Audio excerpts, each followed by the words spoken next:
Hey guys, Mike with Building Dreams Contracting. When we have a plumbing spout sticking out of the wall so close to the profile of the baseboard, we like to do something that makes this dressed up a little bit. Because there's going to be a collar that goes on here, it doesn't really sit well with this profile. So what we do is we make this profile right here come up, over, and down an equal amount of space so that when that collar's on, it sits nice and even within it. Come and check it out. So I bring my piece outside. I like doing it on top of a table or something flat that I can line it up with. I draw a pencil mark. It just gives me a profile spot. So that's the top of my baseboard and my benchmark.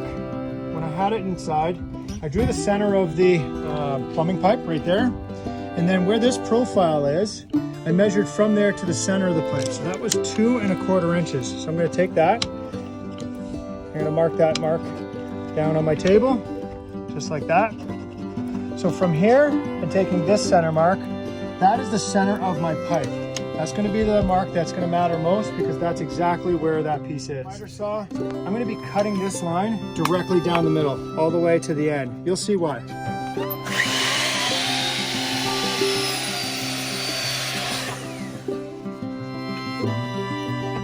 Now that you see this is cut all the way down, I'm going to work out the math to know where I'm going to make a 45-degree cut here and here, and then we're going to have a piece that'll stick up, wrap around, and come down. So from this profile to here was 2 1/4 inches.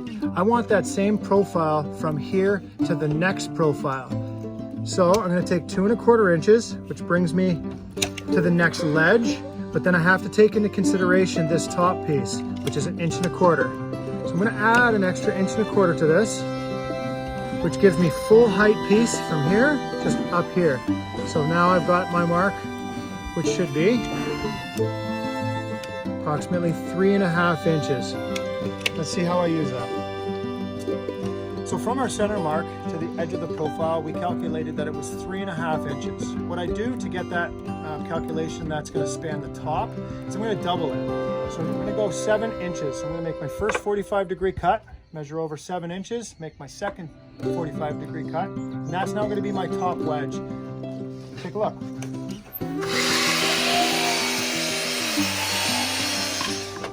So now that I got my first 45-degree cut, I'm going to take that double 3 1/2 inch measurement, 7 inches. I'm going to make a mark here and cut my next 45 degrees.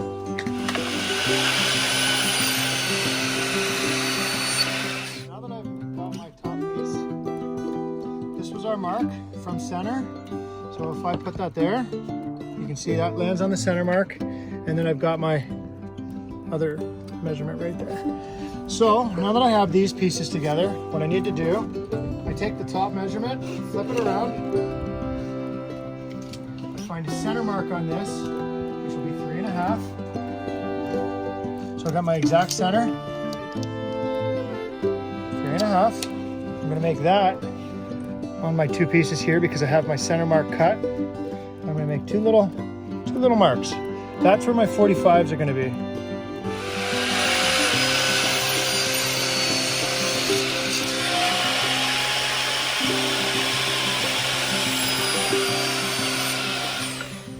Now that I've cut these out of here, one way to check it out, if we've done the right job, we take this wedge and we place it inside. Now there's a little bit of furs there that I just have to sand off, but you get the idea that we can see that that's going to work. What I'm going to do now, I'm going to pull this up to my centerpiece in my measurement, go back to my baseline that I drew right across, and with that, it'll provide me my measurement from here to here and here to here, which will be identical. Take a look. That will be. So I got 4 3/8 on this side. Let's see what we got on this side. 4 3/8 is going to be our measurement. Works out on both sides. Let's see how we cut these. So what I do now is I'm going to cut 45-degree angle on this, measure over that 4 3/8, then cut another 45-degree angle so it's on the same. It's parallel with the first one.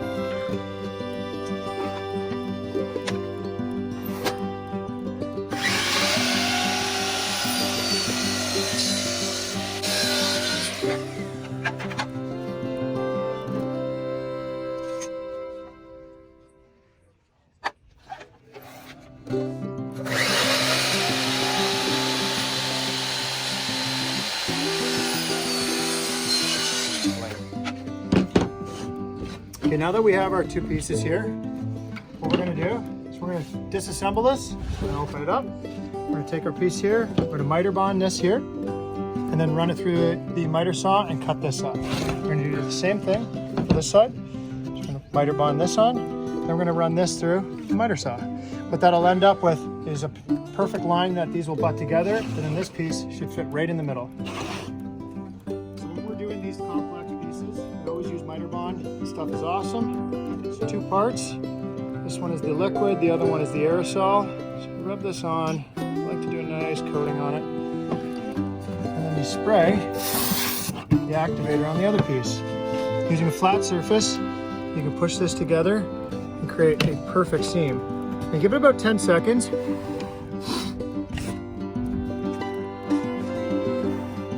And this will be a very strong seam.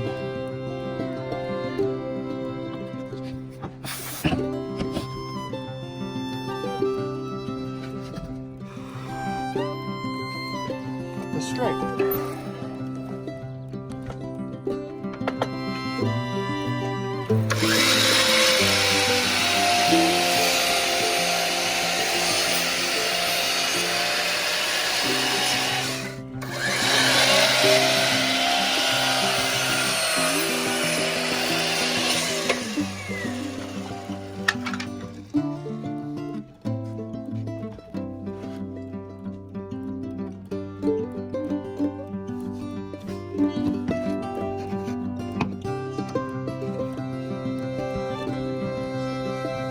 So with just a little bit of adjusting, we'll be able to make that work. So I'm going to miter bond the two big pieces together.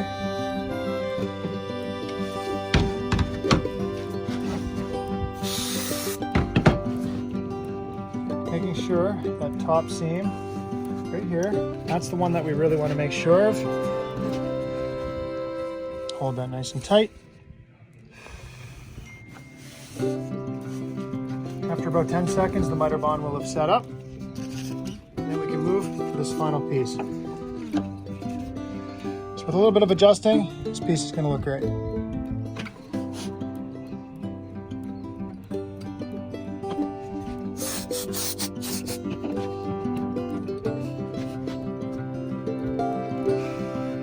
Now that it's all glued up, and we used a little bit of filler, sanded it down, it's perfectly smooth.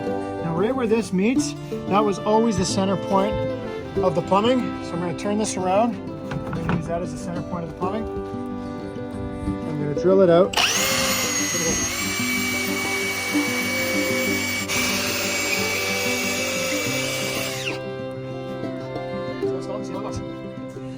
So we're going to test this out to see if it works. I've got it tight against my wall because this is going to be the flat piece to the coped corner that's going to come in this way because it follows your viewpoint.